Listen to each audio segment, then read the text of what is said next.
Hey, I'm Josh. I'm Larry Davis. We're from IQ Flicks, and Matt Blaisdell from Fifth Cinema asked us to do an interview with some questions he sent us, and we'd like to do that. How you doing, Matt? Hey, Matt. Thanks for asking us these questions. We really appreciate it.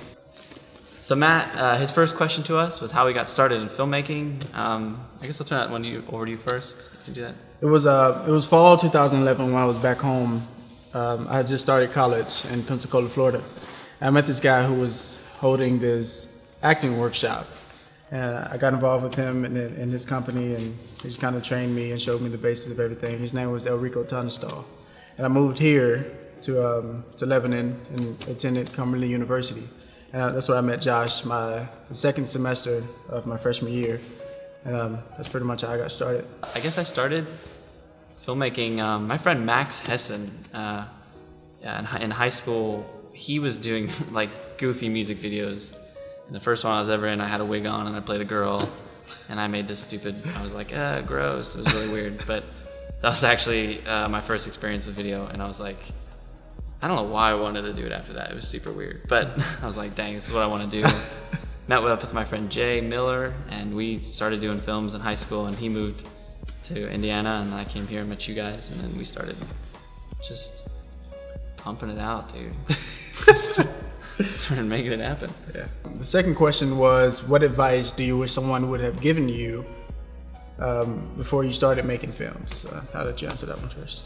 That's a big question, man. That's like, so we were filming a film a while ago called Insight, and like as a filmmaker, like your biggest goal when you first start is you're like, oh, let's just do it, you know, we'll get a camera, we'll get our friends, we'll film, we'll light it, you know, and we'll make it happen. But like we had a project called Insight, and we were rolling, man, no pun intended, and we were just making it happen. And I think the biggest thing for us was like, it really hits you in the face when you start filming and you realize, like, holy crap, we have like 40 pages left to film and we have 2 weeks to film them. So I think the biggest thing for us has been like, just plan it out. Like, you just have to know every shot before you shoot it. And like as a director and a cinematographer, I think like my first mistake as a filmmaker on a film we had called Ink was like, I didn't plan any of my shots out. I just showed up on location, was like, I'll figure it out, you know, I'll figure the angle out, which to a certain degree is great, because you get like this natural cinematography feel, but at the same time it's so scattered.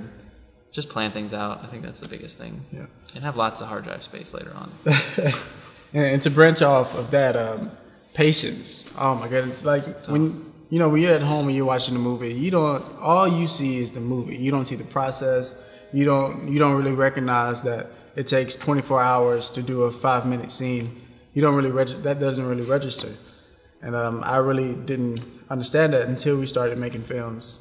And I mean, it's very, very time consuming, and that's one of the biggest things, patience. As far as advice that I wish someone would have given me before I started was, Josh showed me this video of Kevin Spacey speaking, and he said, just to paraphrase, he said, don't pursue acting to make it or to become successful. Pursue acting because it's what you love to do. And like that quote really turned everything around from my point of view, because my mind was always on the goal, on the big prize, you know, just making it, or like, do I have a career at this? And I really wasn't sure if I could, you know, handle the negativity and, you know, this and that. But when he said that, I was like, wow, like that's so true. Because if I have the attitude as, you know, I'm not just doing this to become successful. Obviously, that's one of the goals, but the main thing is to do this because I have love for it. First of all, if you pursue something just to become successful, any type of negativity, or if you get a lot of no's, you know, that can really shoot you down. Especially if you invest all your time and all your effort into this to become successful, and you keep getting shot down, and, you know, this and that, you start to lose interest, because, you know, insecurities start to build up and things like that. But if you have the love and the passion that you need to pursue this, no one can tell you no. No one can tell you you're not going to make it. No one can say that, because like comments like that doesn't matter, because it's what you love to do. You should have the attitude that you should care less of, you know, what someone's telling you or the negativity that comes your way. So some of the film projects we've had some really cool projects. Our first short film together was called Ink. I think we did Parallel was a new one that was really good. We have a brand new film coming out August 1st. It's premiering worldwide on the web. And it's called Neurosis. That's a pretty cool one. The Christmas short. Oh, the Christmas short was good. We had just a lot of, we also had like a lot of, goofy videos, and basically we were one of two things. We were either bored or Josh wanted to get better with his film. So we just kind of branched out and just went and have fun. And in the process, we enjoyed ourselves, and Josh learned his camera better because sometimes he buys cameras and he's just like, okay, now I have to figure you out, which is totally awesome. That's what, these little videos in between are for. Dude, that's actually that's a really good add-on to what I would teach a filmmaker actually, is if you buy a camera, just go use it. Yeah. Instead of I Google like crazy and I learn things about it, but there's a certain practice to using a camera you just can't get without using it. Right, it's way different when it's That's a huge hands-on. Yeah, the in-between projects are cool though. Like Fresh Start. Yeah. That was an in-between project that actually turned out pretty good. I don't know, we have these really cool, no one knows about these. Well, actually some people, because some people have actually watched them, but I started these things called entries that I haven't really followed up on. But they're kind of like these little insights to crazy thoughts you have in the middle of the night. But they're called entries. Neurosis is our biggest project coming out, and I think that's gonna hit really hard. August 1st is the day to watch out for that. The ideas they just kind of come. I mean, I can be watching something, or someone can say something. You hear a quote. It's just simple things like that could turn into a full-on script. And whenever I write or whenever I have an idea, I come to Josh about it, and we just kind of brainstorm together. Pray about it, and it just kind of goes from there. My idea is just, I'm totally, That's it. I'm pretty much nocturnal. And my ideas come at the worst times actually, because I could be driving and I have my notebook in my car in case this happens. But the worst is when you have an idea when you're driving and you're just like, oh crap, I have to put this down. And you don't have enough time to put it on your cell phone. So I'm like, like in church. Yeah, oh my. In church. Oh, dude. In church. Church is the best place. We attend the Journey Church, and Pastor Eric, from the moment he gets on the stage to preach, from the moment he gets off, Josh and I, our brains are just all about film. And I know that kind of sounds bad, but I really can't help it. We just get so inspired when we get in the presence of God. Yeah, no, that's totally true. It's totally true, dude. That's the worst too. I feel so bad sometimes. Eric, I have no idea. Yeah. Oh, I'm so sorry, Eric. Sometimes I have no idea, but I get great ideas though. Yeah, we have to look up the sermon after church to hear it. What did he say? Yeah, right. No. What's been the most rewarding thing about filmmaking so far? Honestly, I would say the opportunity to do it. A lot of people, they're not blessed with that opportunity, or maybe they were blessed with the opportunity and, it just kind of fell in. And every time I mention to someone I want to pursue acting, and they always say, yeah, I knew someone who pursued that.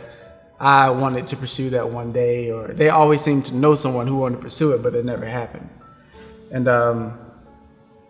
so I'm just standing here man, I'm blessed with this opportunity to have this. And that's what's so special to me, that it's not, of course it's making it, and changing lives, but it's way more simple than that. It's just having that opportunity to wake up and say, yo, Josh, let's go film something today. Just to have that opportunity, just to be blessed with this equipment.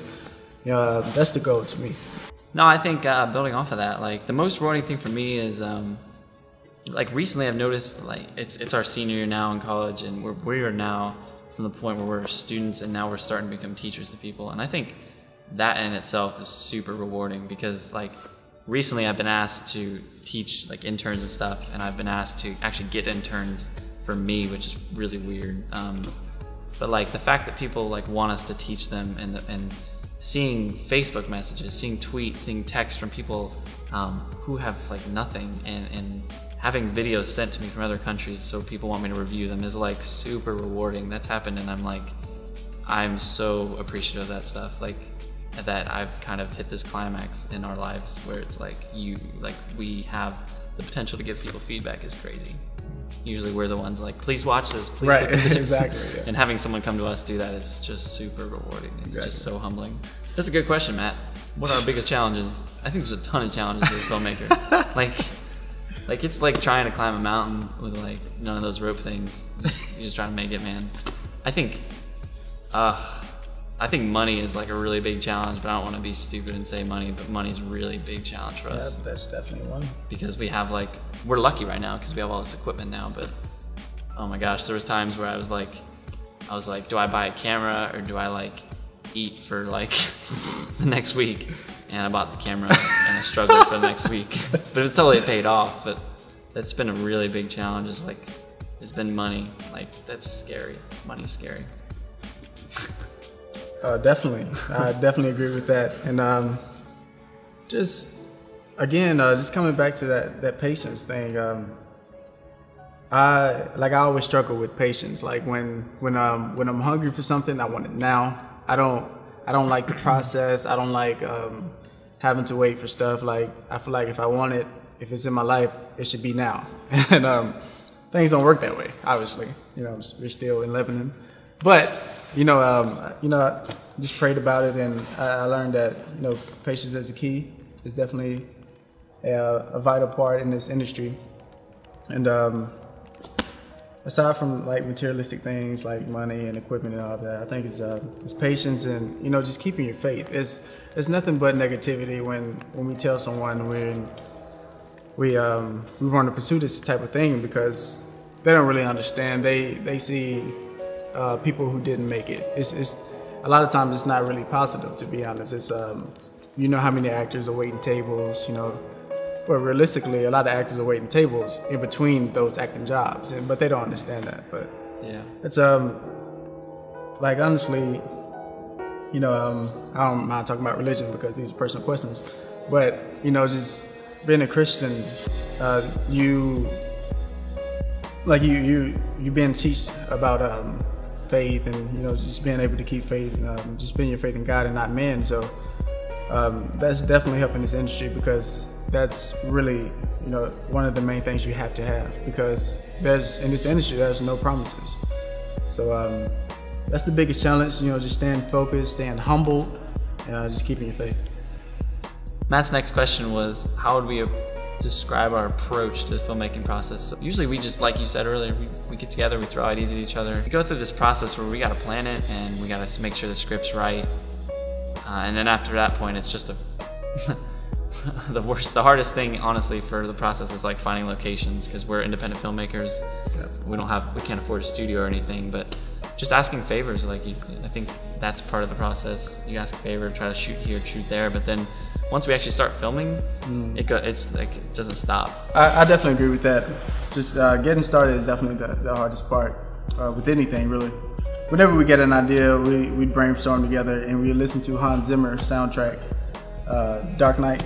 Yeah. Right? Yeah. Usually just a compilation of his awesome. And man, we get that in us, and it just comes, man. And so we brainstorm, we get everything, we write it. And I bring it back to Josh, he'll read over it, and we'll talk about it a little bit. And as soon as I don't even think he sleeps the night a script is written, because the next day he has all these doodles on the script of all these shots, and everything just planned out. I don't know how he does it, but I mean, it's cool with me. But that's kind of how we approach it, and we just kind of go out, and Josh does all the contacting, and he's amazing at it, obviously. No, not voluntarily. Hey, if anybody's out there and they need a personal assistant job, I'll gladly let you contact everybody, because that's not my forte. I like people to a certain extent. Oh, hold on a second. Someone's locked out. Oh, sorry. I thought you were locked out. Yeah, no, that's not really my forte. Yeah, I mean, if someone prefers to do something like that, you totally can. Yeah. I'd rather. But he still does an amazing job, and he contacts if it's a restaurant or a police station or something, he contacts them, and we're in a small town, so we get a lot of good feedback, and people they like helping us, so we get a lot of locations for free without pay. That's really a blessing, and from then on, we just get started. And then I guess process-wise for post-production, fairly simple, fairly, I mean, seamless as far as things go. Obviously I have to dump footage, and I recommend, like, if you're out there and you're starting filmmaking and you're like looking to edit and stuff, like, make sure you organize everything real well, especially while you're filming. The good thing about our camera that we have now, it's a Blackmagic. You can name all your shots before you shoot them. So I can name, you know, like, for instance, while I'm shooting this, I've named this Fifth Cinema interview. So when I go back to look at this footage, it's all named Fifth Cinema interview. So as far as like organizing, like when you're filming, like part of the process has to be thinking about post-production. Every shot you shoot, you really want to pay attention to, oh, am I gonna be able to work with this in post? So basically composing all your shots right in pre-production and during production is like huge for the process. So after you, like when you touch things up in post, you really don't have a lot to mess with, because I used to have the idea that, oh, we'll fix it in post. We'll fix it in post, you know? I was really to that thinking, and now I'm more like, I don't want to do a lot in post. I really want to just make it smart and look good before you even touch it with editing. Because when you get to that point, your shots look great. And then once your shots look great, you print it and you send it to Matt Daling in Chicago, and he does all your music for you. The man. That guy is the man. I got to give him a plug. Matt, you are amazing. He's part of the process, and he does just outstanding work. And he does it for us because he loves helping us out, and I think that I'm super appreciative of that. And the dude's just so good. So if I can help him get clientele through my work, I've done my job. So. And Josh also does everything. He directs, and sometimes he writes. He does everything in post. He makes all the contacts. So, you know, we try to just make everything easy on him. You know, whether we have to rehearse or just help him set up. Because I mean, there's no set role, you know, in this company. If you're not on set, you're holding boom. If you're not holding boom, you're working audio. You're doing something, you know. And that's what's so special about this. We're a team, and we stay humble because I mean, there's no superstars. So that's really special. I don't know.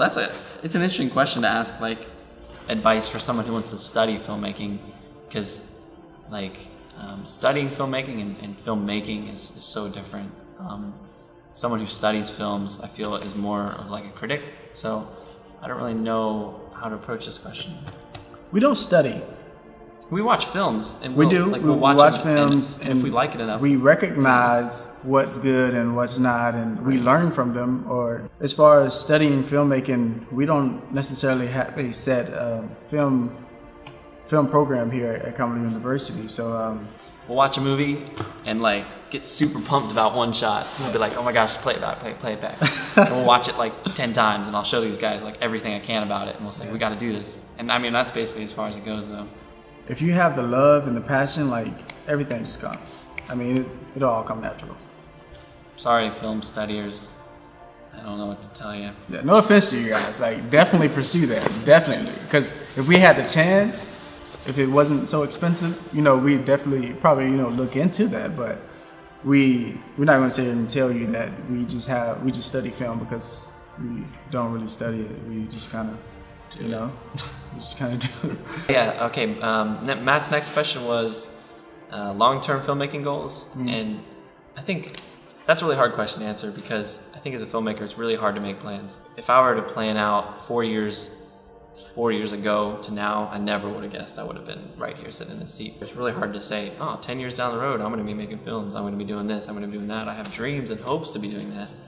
But I think as far as like goals, the goals are we want to be making films and we want to be doing this for a living. But it's hard to like go ahead and say like, oh, I know for sure we're going to be doing that, because you never know what we're going to be doing. You never know what he wants us to be doing. Right. And I say longer term goals is definitely to be successful. You know, a lot of people, when they pursue this type of thing, they say it didn't work out or this and that, but I think the real blessing in that is to still be doing it, like as Josh was saying, just still be into it. And I mean, personal goals, you know, winning awards, just getting our name out there and to be an influence on the world, basically. I mean, I definitely think that should be a goal, because if you strive for something like that, or even, you know, beyond that, all these little things will fall in place. And because if you're striving to win awards and, you know, things like that, the little things will come about, like, you know, just moving to LA or meeting the right people or making films, this and that. So those are longer term goals, but the main goal right now, aside of just inspiring people and being a positive influence, is just becoming successful and being able to say, you know, 10 years from now that we made it and we're still doing it. Okay. Matt's next question to us was, where do you think independent filmmaking is headed? Well, first off, I really enjoy independent filmmaking. I think it's definitely, you know, becoming a more common thing, and I think it definitely should be headed to the top, definitely, because first of all, it's way harder to be an independent filmmaker. In ways, it's easy because you don't have to deal with a lot of things. You just kind of do your own thing, but at the same time, you know, just because we don't have like a budget, we don't have, you know, we don't deal with like big time actors and, you know, big time producers and, you know, yada yada yada, and that makes us better. That makes us more of a team. We don't really you know, have to rely on like a lot of people. There's not many letdowns because it's just us. And if we're struggling, or if we're actually having success, it makes us closer, and it just makes it better as not only as a production company, but, you know, just as individuals and friends that we are. I think technically, like if you want to talk like technicalities through independent filmmaking, I think I've been reading a lot of things about independent filmmakers, and I think like independent filmmaking is taking this huge turn because of where cameras are now. Because I'm kind of a camera nerd, I'm going to talk about cameras for a second, but like you can buy a DSLR for like $400, $500, and you can get crazy quality out of it. Like I have a T3i. He's just sitting back there. I feel bad for him, but I used him forever, and like I got crazy quality out of this camera. And if you check out Ink was the first film I ever shot with it, and it looks terrible. But if you watch Parallel, was the last short film we ever shot with it. It looks like unbelievable. Like for a DSLR. Like crazy. And I think independent filmmakers are going to start earlier and earlier with these cameras. So you're going to see like 16, 17-year-old kids with these cameras making crazy films, because I think we're on this incline up to where just mad creativity is going to explode everywhere, and we're going to see just films all over. Now, maybe not necessarily amazing films, but it's going to be creative ideas from people with these just little cameras. Like I have a cousin named Teddy, which I hope he watches this because he needs to hear this stuff, but like Teddy is doing the things that I did when I was like graduating high school. He's just going out with a camera and he's shooting music videos and he's shooting things that he just has in his mind. And I think like there's something super freeing about independent filmmaking, because you don't have to have budgets, you don't have to have 30 people show up to a set. It's just you and your camera telling a story. And I think independent filmmaking is a super outlet to that. So I think it's already a huge deal, but I really feel the way like the world is going right now, it's just we are totally supporting creative filmmakers, and we're going to see just a mad amount of kids making movies, making films. So Matt Blaisdell has this site called Fifth Cinema, and it's basically a site that he promotes independent filmmakers' work. Really neat what he's doing. Basically, to shorten it, like I said, he's supporting independent filmmakers' work, and what you can do is you can pay like 25 cents or $1 to view something, or you can digitally download it. I think the only thing that would improve it would be, like you've just added the DVD sales, which I think is a sweet idea. I think artists like myself being able to make a DVD for like 25 bucks, sending it out, and I can put like 3 of our short films on there. What you got going is great. All we need to do is keep promoting. I don't think there's enough people on there right now, and maybe that's just me. I haven't looked too well. But yeah, just like we got to keep promoting, which I'm shocked that we're not, like it's not that known, because Matt, you have like a bajillion followers on Twitter. Like it blows me away. Bajillion is a real word. They just added it to the vocabulary. Yeah. $3 trillion. But thanks a lot though, Matt. We need influence like you in our life, because you know, just being this unknown, you know, kids and living in Tennessee, just to be able to reach out to someone who's, you know, on a higher level and been doing this thing for a while, you know, that's really something special that you give the slightest care about us. I mean, thank you. You know what I mean? It's really a blessing to have you, and I really appreciate everything you're doing. Super, thanks. Thank you, man.